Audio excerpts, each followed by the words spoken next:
नमस्कार, मैं हूं प्रदीप विश्वकर्मा और आपके समक्ष फिर से हाजिर हूं आपका अपना मन पसंदीदा कार्यक्रम एक मुलाकात लेकर।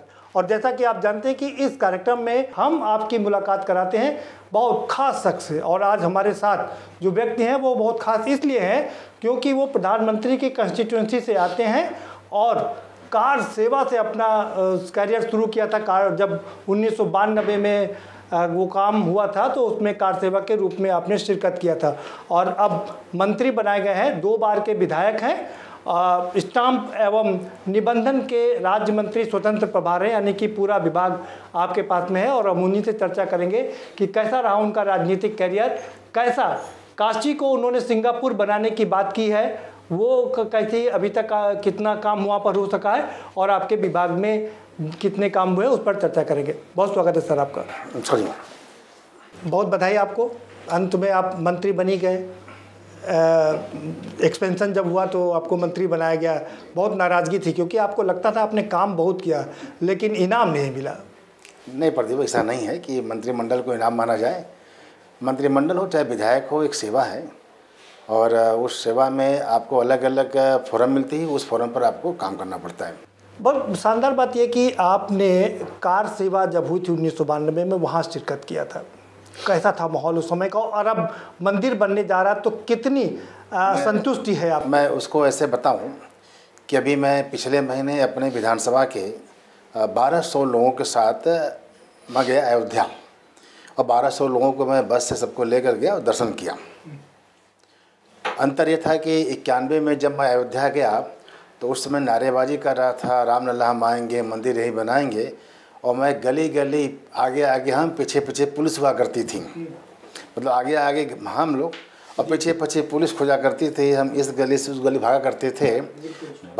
फिर मैं अब गया हूँ पिछले महीने में तो 1200 के आसपास हमारे क्षेत्र की जनता थी, बुजुर्ग थे, महिलाएँ थी, हमारे कार्यकर्ता थे, उनको लेकर मैं गया अभी। तो अंतर ये था कि उस समय पुलिस पीछा करती थी, इस बार पुलिस पायलटिंग करके दर्शन कराई, पीछे चलती थी, दर्शन कराई। ये अंतर है। अब अंतर क्यों आया? ये अंतर यह है कि वह सरकार को थी और सरकार मंदिर निर्माण करने के विरोध कर रही थी तो पुलिस बेचारी हम सबको पकड़ती थी, जेल गए। वर्तमान सरकार आई तो तुष्टिकरण खिलाफ आई और इस कारण से मंदिर बन रहा है। जब मंदिर बन रहा है तो पुलिस अपनी ड्यूटी निभा रही है कि जो भी पूजा करने आएंगे उनको अच्छा दर्शन कराएंगे। जी नहीं, आपको व्यक्तिगत कितनी संतुष्टि है इस बात को लेकर के? सच्चाई है कि अगर हम बात करते हैं मंदिर की तो जो हम सब लोग नारेबाजी लगाते थे, राम लल्ला हम आएंगे, मंदिर ही बनाएंगे, सौगंध राम खाते हैं, मंदिर ही बनाएंगे। हमारे यहाँ का भारतीय परंपरा में सौगंध का बड़ा महत्व है। 2 भाइयों 2 पड़ोसी की झगड़ा हो जाए, अविश्वास की जाती है कि नहीं, अब आपने कहा था, नहीं कहा था, दिया था, नहीं दिया था, तो कहता सौगंध खा लो, मान जाएंगे हम। गंगा की सौगंध खा लेते हैं। बिल्कुल। तो लाखों करोड़ों की बात को वो मान लेते हैं बिना प्रमाण के तो भी। बिल्कुल बिल्कुल। तो इतनी आस्था थी तो हम लोग को लगा मन में कि यार सौगंध राम खाते हैं, मंदिर यहीं बनाएंगे। सौगंध खाया कई बार, मंदिर नहीं बना, बड़ा पाप चढ़ेगा। ये मन में था, पीड़ा थी। यानी धन है वाराणसी के सांसद, देश के प्रधानमंत्री माने मोदी जी, माने योगी जी ने, इनके कार्यकाल में कानून को विश्वास हुआ कि जो भी फैसला आएगा तो लॉ एंड ऑर्डर नहीं बिगड़ेगा। और शायद फैसला देने में लॉ एंड ऑर्डर का ध्यान रख कर दिया गया था और उस समय यह उनको विश्वास था कि फैसला चाहे जो रहेगा, लॉ एंड ऑर्डर कंट्रोल कर लिया जाएगा। तो फैसला आया, मंदिर बनने जा रहा है। हम सबका सौगंध शायद जो बचपना का था, शायद वो बाल का था, शायद वो जज्बा का था, वो पूरा हो गया। नहीं, मैं फिर से सवाल पूछ रहा हूँ, आपको व्यक्तिगत कितनी संतुष्टि है? उन्होंने कहा कि अभी लगता है दुनिया में इससे बड़ा संतुष्टि और इससे बड़ा उपलब्धि मेरे जीवन का और कुछ नहीं हो सकता है। आपने मास्टर ऑफ लॉ किया, मास्टर ऑफ कॉमर्स किया, बड़ी पढ़ाई की आपने, वकील भी बन गए, होटल भी चला रहे हैं आप, स्कूल भी आपका है। आपको बिजनेसमैन कहें, एजुकेशनिस्ट कहें, व्यवसायी कहें, या आप तो राजनेता और मंत्री कह सकते हैं। मेरा मानना है कि राजनीति में ईमानदारी है और ईमानदारी के लिए या तो खेती करिए, या तो व्यापार करिए, या तो नौकरी करके करिए। नौकरी कोई हो, प्राइवेट हो, सरकारी हो, बिना जॉब किए आपका सोर्स ऑफ इनकम, बिना खेती किए, बिना व्यापार के राजनीति करेंगे तो आप बेईमानी करेंगे। आज नहीं कल बेईमान हो जाएंगे। और मेरा मानना है कि स्वाभिमान के लिए आह्वान भी करता हूँ, खेती करते हुए भले हम खेती से 5,000 महीना कमाएंगे, लेकिन सम्मान से घर का तब राजनीति करेंगे तो राजनीति ईमानदारी रहेगी। और उसी कारण से मैंने लॉ किया, वकालत किया। वकालत करने के बाद फिर हमको लगा कि नहीं, हमको दिक्कत होगी वकालत करने, फुल टाइम नहीं दे पाएंगे, तो हम लोग पूरी तरह से अपने को रखकर राजनीति में व्यापार हमारा परिवार के लोग करते हैं, आज भी व्यापार लोग करते हैं, और उस व्यापार के से मेरे परिवार के चलती है जीविका। राजनीति का न वेतन घर में जाता है न अन्न जाता है। करेंगे वो तो बड़ी इंटरेस्टिंग चीज़ है कि एक बता दीजिए कि आप करें कि रवींद्र जायसवाल जी के विषय में ये कहा जाता है कि वो वचन के बहुत पक्के, जो कह देते हैं वो पूरा करते हैं। आपने पिताजी ने आपसे कहा कि राजनीति की कमाई घर पे ना लाना, आपने लाना बंद कर दिया। 2002 में जब मैं चुनाव लड़ा पहली बार विधानसभा का, तो मेरे पिताजी उस समय जीवित थे। तो बीजेपी की सरकार थी, राम प्रकाश जी गुप्ता मुख्यमंत्री थे। हमारी उम्र उसमें रहेगी 30 साल के आसपास। तो कुछ शहर के लोग चंदा लेके आए, जो चंदा ले हमको देने के लिए आए जो भाजपा के प्रत्याशी, तो वो बड़े बड़े लोग शहर के थे। तो मेरे को लगा कि चंदा हमको देने आए हैं तो यह मुझको इनडायरेक्ट में खरीदते हैं। मैं इनका चंदा लिया नहीं कि विधायक बनने के बाद मुझसे ये अपेक्षाएँ कर देंगी, तो एक तरह से यह अंडर प्रेशर यह होता है। मैंने उनको लेने से मना कर दिया। अब मैंने पिताजी से कहा कि भाई ये सब इनडायरेक्ट में परचेज़ करने की चेष्टा होती है, और कहीं बिल्कुल मत देना चंदा, पैसा जितना सक्षम तुम्हारे घर में है उससे ले लो, न शराब पिलाई जाएगी न शराब बांटनी जानी चाहिए। यह एक वसूलों की राजनीति है, और थोड़ा बहुत जो सक्षम हम लोग हैं, अपने मित्र यार हैं, वह दे देंगे। अननोन व्यक्ति से चंदा नहीं लेना है। नहीं, आप अपनी सैलरी घर ले जाते नहीं हैं, तो आपका परिवार का पालन पोषण कैसे होता है? अब मैं चुनाव हार गया, सेकेंड टाइम मैं फिर हार गया। जब मैं 2012 में जाए तब तक हमारे पिताजी का देहांत हो चुका थे नहीं। तो मेरे को लगा कि पिताजी ने हमसे कहा था कि घर के अंदर राजनीति का पैसा मत लाना। तो राजनीति के पैसा से क्या आशा है, करप्शन से या मूल वेतन से भी? तो मेरे को लगा कि यह जवाब तो पिताजी उप चले गए ऊपर। तो हमने संकल्प लिया कि एक पैसा मेरे घर के अंदर राजनीति के द्वारा अर्जित नहीं होगी, चाहे वो वेतन ही क्यों हो। तो उस संकल्प में अधिक हूँ, घर पर नहीं जाता है। अब आता है कि परिवार कहाँ चलेगा। हाँ, सवाल यही है ना कि जब आपकी सैलरी आप घर ले जाते नहीं है तो बच्चों का मेरा छोटा मोटा घर अपना कारोबार है, वो पिताजी के परंपरा चली आ रही है। मेरे परिवार के लोग बहुत बड़े एम्पायर खड़ा करने ना कल्पना करते हैं, ना अपेक्षा करते हैं। सादगी से जीवन जिसमें सम्मान के साथ हो सके, तो उसमें उस होटल व्यापार से परिवार के लोग संतुष्टि से जीविकोपार्जन करते हैं। नहीं, आपने इतना बड़ा काम किया लगातार। 1991 से आपके पिताजी भी संघ में कार्यसेवक थे, चुनाव वह भी लड़े थे जी। बड़े भाई भी संघ के दायित्व पर, छोटे भाई संघ के प्रचारक थे। तो पूरा यानी हम, अगर मेरा देखा जाए तो 3rd जनरेशन संघ के लिए काम कर रहा है। नहीं, 3 जनरेशन से आप संघ में काम कर रहे हैं, और जब पहली और सरकार बनी तब आपको मंत्री नहीं बनाया गया था। कभी कभी क्या होता है, सीक्वेंस होता है राजनीति में। अब सीक्वेंस होता है तो जातिगत होता है, सामाजिक होता है, तो सामाजिक और जातिगत आधार पर ही सेट करना पड़ता है। तो उस कारण से लगा कि नहीं, ठीक है, बनारस में अलग अलग 8 विधानसभा है, 5 माननीय मोदी जी के क्षेत्र में है, तो वहाँ से कौन बनेगा, क्या हर समाज के हमें पूरा करना है, मैसेज देना है, हम केवल एक जाति विशेष के 1-2 लोग हो जाए, वो ठीक नहीं था। इस कारण से चलिए, अब तो काशी के 3 लाल हो गए हैं। हाँ। आप भी उसमें तीसरे हैं, बन गए हैं। तो पूरा काम देख रहे हैं काशी का। आपने कहा कि काशी को सिंगापुर बनाएंगे। आप जानते हैं कि काशी भगवान शिव की नगरी है। अघोषित, हम तो कहते हैं अघोषित पूर्वांचल की कैपिटल कहा जाता है।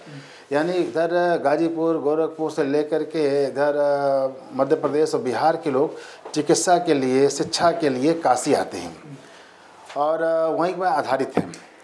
लेकिन इसका विकास नहीं हो पाया। अब ये विकास न करने के पीछे जो कारण थी, जो पूर्व सरकार थी, वो सरकार तुष्टीकरण के नीति के कारण से काशी को उपेक्षा किया। बाबा भोले की नगरी है इसलिए उपेक्षा किया, माँ गंगा की नगरी इसलिए उपेक्षा किया, या हिंदू धर्म की अघोषित कैपिटल कहा जाता है इसलिए उपेक्षा किया, क्योंकि उनको अलग अलग समुदाय का, विशेष समुदाय का वोट बैंक की लालच थी। उनको दिखाई पड़ रहा था रामपुर, उनको दिखाई पड़ रहा था अन्य शहर है, लेकिन यहाँ नहीं कर पा रहे थे। जब माननीय मोदी जी काशी आए, काशी आने के बाद जब उन्होंने यहाँ पहली बार सांसद बनने के बाद पूरे समीक्षा किया, बुलाया हम लोग को, तो बड़ा उनको दर्द था। काशी की इतनी उपेक्षा क्यों थी, कैसे था? संपूर्ण खाका बनाया गया। वहाँ जालों का पर जंजाल था सड़कों पर। अगर आप चलेंगे ऊपर सड़क पर देखेंगे तो आपको मकान और आसमान के बजाय तार दिखाई पड़ते थे, लपटे झटके गिरे पड़े। तो हटाया। पूरी सड़कों में गंदगियाँ की भरमार थी, नगर निगम के पास कर्मचारी नहीं थे। तो इसका देख पूरा उन्होंने किया। आज करीब 26,000 करोड़ रुपये दिया गया। शहर की लंबाई नहीं बढ़ाई गई, यानी शहर की मात्र नगर निगम जो सीमा है वह 12 बाई 5 किलोमीटर, यानी कि 60 किलोमीटर के रेडियस में। लखनऊ कम से कम होगा 150 के ऊपर नगरीय सीमा। तो उसका विस्तार किया जा रहा है। जब विस्तार किया जा रहा है तो हम लोगों ने तय किया जैसे नए शहर जब विकसित हो रही है तो रिंग रोड बन रहा है। रिंग रोड पर 5 रोडें को क्रॉस की जा रही हैं, तो उस 5वें रोड को जोड़ रहा है रिंग रोड से। अब रिंग रोड के पैरेलल शहर का जो बनारस का एक बड़ा हब है उद्योग का, पान की मंडी है, गोल्ड की मंडी है, साड़ी की मंडी है, वो सब गलियों के अंदर है। अब गलियों के अंदर बड़े बड़े कस्टमर या जाते हैं, ट्रक लेके जाते हैं खरीदने या बेचने के लिए, तो गली के अंदर बड़ा दिक्कत होती है। तो तय हुआ कि हम शहर के बाहर जो रिंग रोड हमारा है उसके पैरेलल हब डेवलप किया जाए। 1 किलोमीटर सड़कारों के लिए, 1 किलोमीटर पान प्रणाली के लिए, 1 किलोमीटर हमारे सुपारी वालों मंडी के लिए। वो तो सब ठीक है, आपने बहुत शानदार तरीके से किया, लेकिन उसको सिंगापुर बनाने का जो आपका सिंगापुर के तर्ज पर हमने देखा था कि मैं सिंगापुर में क्या चीज़ है। तो सिंगापुर ने 12 किलोमीटर लंबाई पर चौड़ाई पर उसने यही किया, सड़क के किनारे किनारे एक पैरेलल ग्रीन बेल्ट के पास सर्विस लेन के बाद उन्होंने जोन वाइज डिवाइस किया है। अब हम बात करते हैं लखनऊ में गंज के अंदर अगर बना देंगे 15 तल्ले वाली मल्टीस्टोरी फ्लैट, ये गलत है। जो है कि खुलापन खत्म हो जाएगा। इसलिए जिसको बनाना हो 20 तल्ले का फ्लैट वो जगह जाए रिंग रोड पर, वो बनाए 20 के ऊपर 30 बनाए 40 बनाए, जहाँ पर चौड़ी रोड है। तो सिंगापुर का यही कॉन्सेप्ट है, उसने बना रखा है 100 तल्ले का बिल्डिंग, लेकिन शहर से थोड़ा हट करके।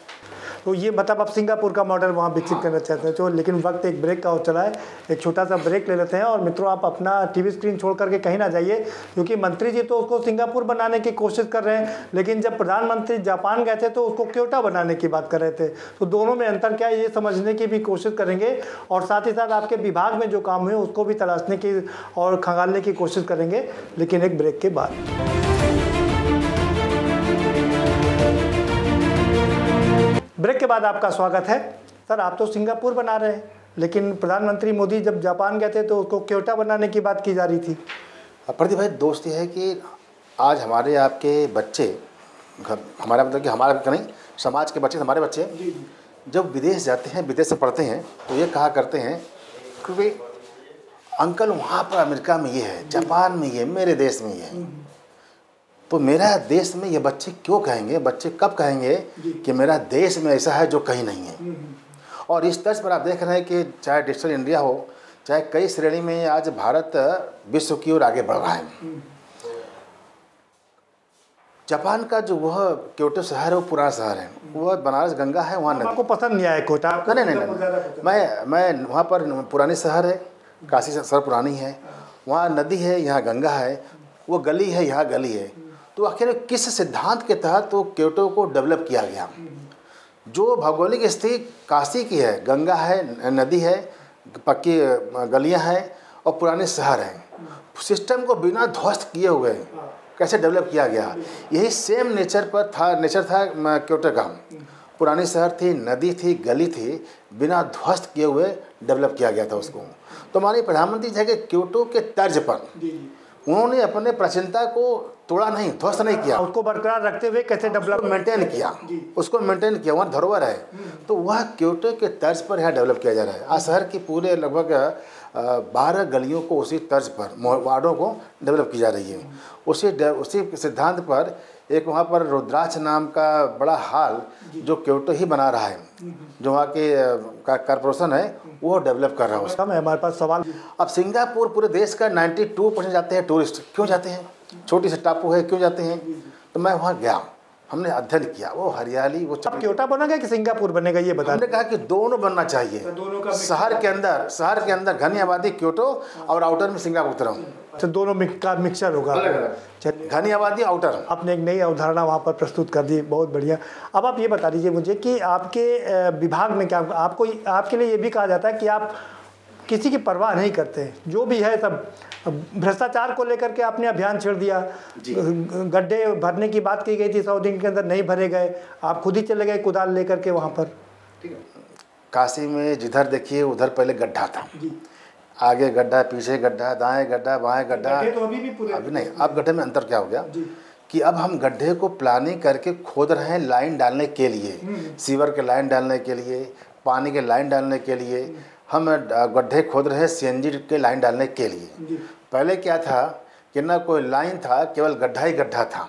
अब हमने उसको डालना है। लगभग शहर का पूरी तरह से पाइप लाइन डाल करके लगभग 6 महीना और लगना है इसमें, तब हमारी सारी सर्विस शुरू हो जाएगी। जो इसका विकास नहीं था, सीवर जाम था, गड्ढे थे, वह अब हो रहा है व्यवस्थित।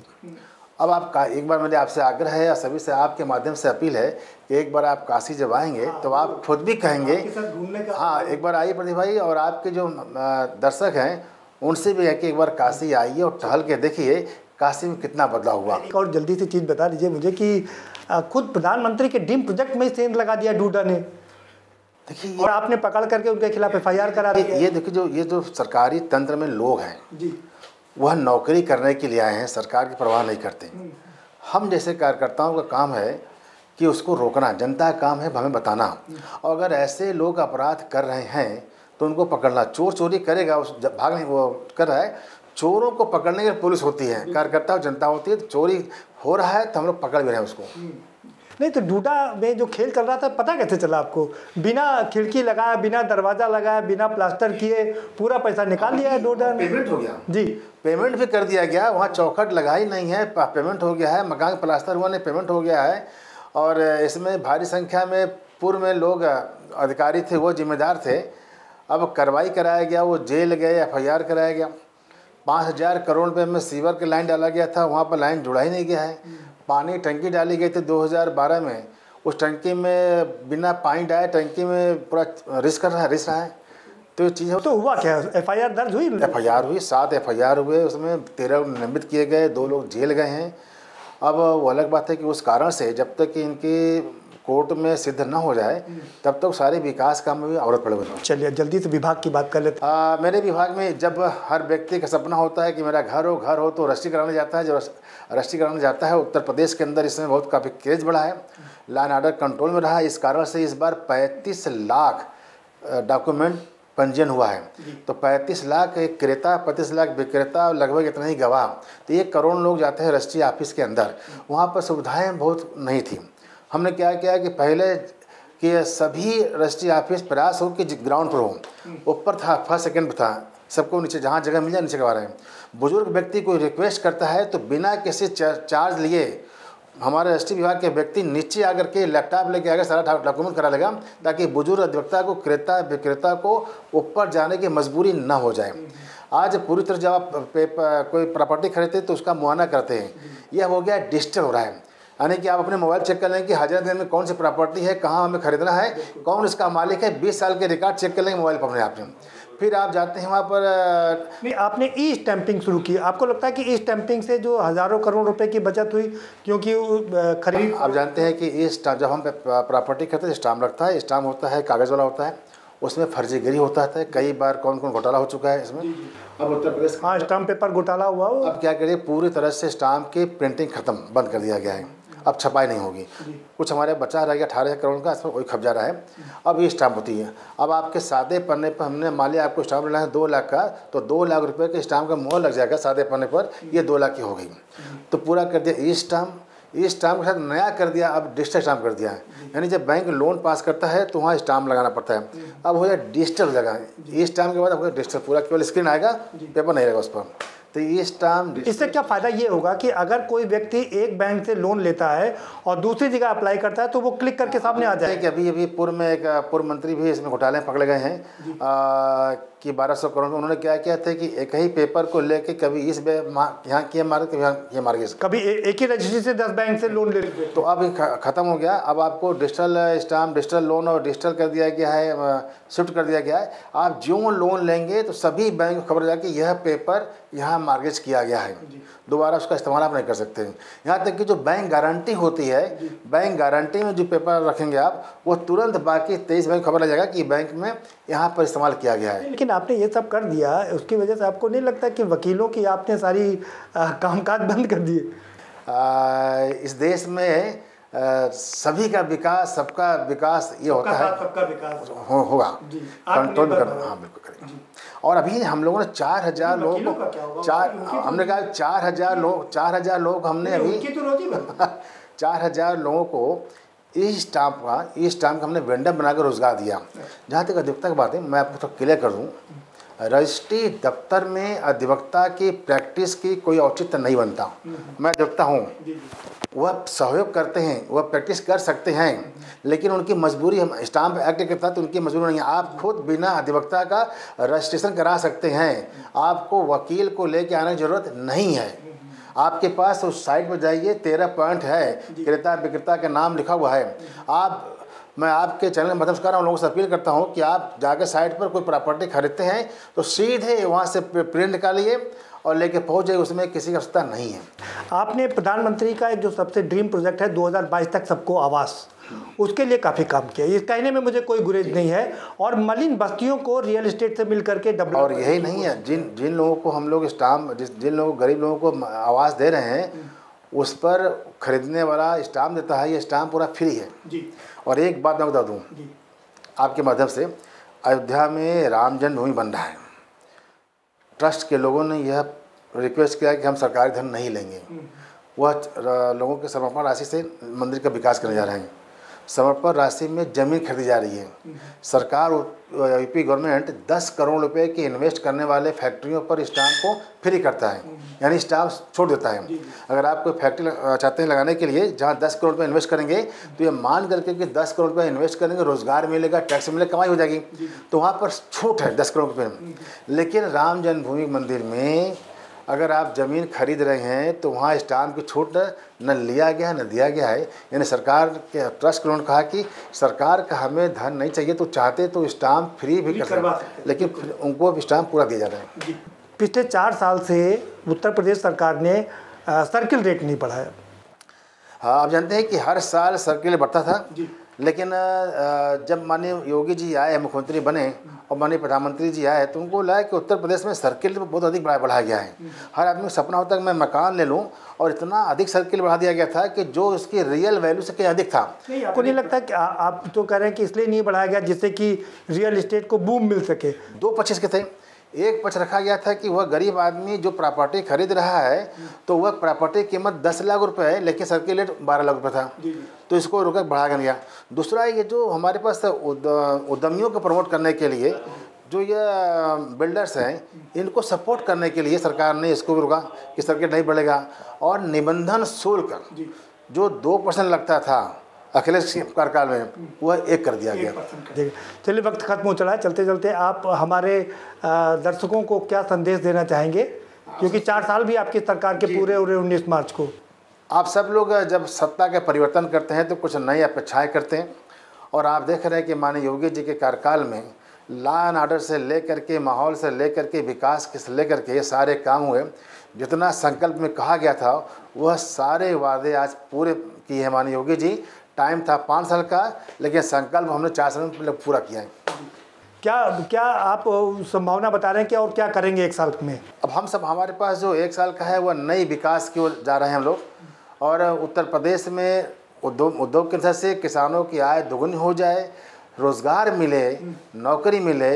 और आपसे अपील है कि आप भी पढ़ लिख करके आइए, सरकार के इस विज़न में अपने उद्यम के माध्यम से, खेती के माध्यम से और रोजगार के माध्यम से सपोर्ट करिए। बहुत शुक्रिया, धन्यवाद। न्यूज़ से बात करने के लिए बहुत शुक्रिया। तो ये है रविंद्र जायसवाल जी, राज्य मंत्री स्वतंत्र प्रभार, जो बता रहे हैं कि 4 साल में, जो 5 साल का बात था वो 4 साल में ही पूरा कर लिया गया, और अगला 1 साल तो बोनस के तौर पर होगा।